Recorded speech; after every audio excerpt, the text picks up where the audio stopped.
ফিরিয়াদ হাকিম যে কোনো মুহূর্তে জেলে যাবে। আমি কেএমডিএ সিও কে বলেছি, ম্যাডাম দেখে শুনে নোট করুন, ফিরিয়াদ হাকিম জেলে গেলে আপনাকেও যাবে, আপনিও জেলে যাবেন। কারণ নোটগুলো তো আপনি করেন, আপনি করেই তো চেয়ারম্যানকে দেন ফরওয়ার্ড করার জন্য। আপনি সাবধানে করবেন। ফিরিয়াদ হাকিম আমার চেয়ারম্যান, আমি কেএমডি চাকরি করতাম। ফিরিয়াদ হাকিমের কাছে কোনো কন্ট্রাক্টর কেএমডি তে কাজ হলে ফিরিয়াদ হাকিম হয়ে আসতে হয়। ওর পার্সেন্টেজ নেবে, তারপর কাজের অবস্থা দেয়। এবং আপনি কি জানেন, আপনি আমার চেয়ে বেশি জানবেন, আপনি জানেন ওয়াকফ বোর্ডের সম্পত্তি ফিরিয়াদ হাকিম 200 কোটি টাকা সম্পত্তি বেচে দিয়েছে। নিজের জমি মনে করে 200 কোটি টাকা বেচে দিয়েছে ফিরিয়াদ হাকিম জমি। ফিরিয়াদ হাকিম যে কোনো মুহূর্তে জেলে যাবে।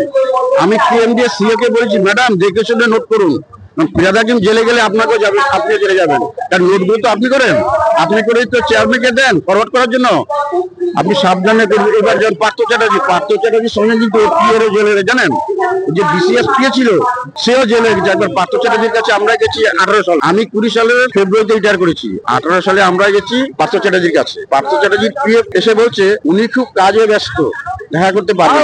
আমরা একটা ইমেল থেকে গেছিলাম, আমরা কাজে ব্যস্ত, দেখা করতে পারবে না। পরে বুঝলাম যে কি কাজ জানেন, ওর পাশের ঘরেই 15 লাখ টাকা চাকরি বিক্রি করছিল। আমাদেরকে সুযোগ দেয়নি, আমাদেরকে বলছে উনি খুব কাজে ব্যস্ত।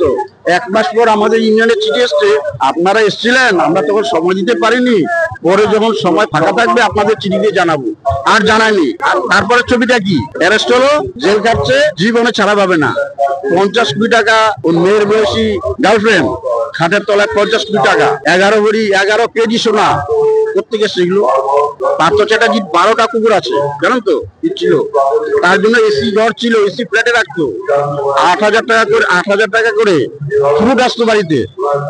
আর এখন শুনি পার্থ চ্যাটার্জি যখন ওই জেলখানায় যখন চপের গন্ধ পায়, তখন নাকি পুলিশকে বলে, ভাই মনে হয় আলুর চপ ভাজছে, একটা নিয়ে আসো না। এটাও নিজে চান করতে পারে না জানেন তো।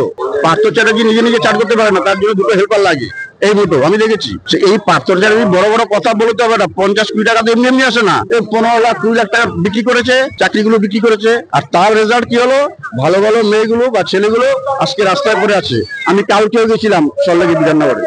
বিধাননগরে আমার ফ্ল্যাট আছে, আমি এই টাউনে গেছিলাম, কিন্তু আগে নামলাম এখানে দিদিমণিদের এখানে, দাদা দিদি। একজন একটা বাচ্চা নিয়ে শুয়ে আছে, বুঝলেন। আর আমার বাচ্চা নিয়ে শুয়ে আছে বলে কি করবো, করবোটা কি, আমার তো চাকরিটা চলে গেছে। আমি নিজে বাড়ি করেছি লোন নিয়ে, ইএমআই বাকি আছে। 31 তারিখের পত্র বলেছে আর ওদের মানা হবে না, তখন আমি কি করব। এখন বলছে আমি কি করবো, 31শে ডিসেম্বরের পর তো মানাটা বন্ধ হয়ে যাবে।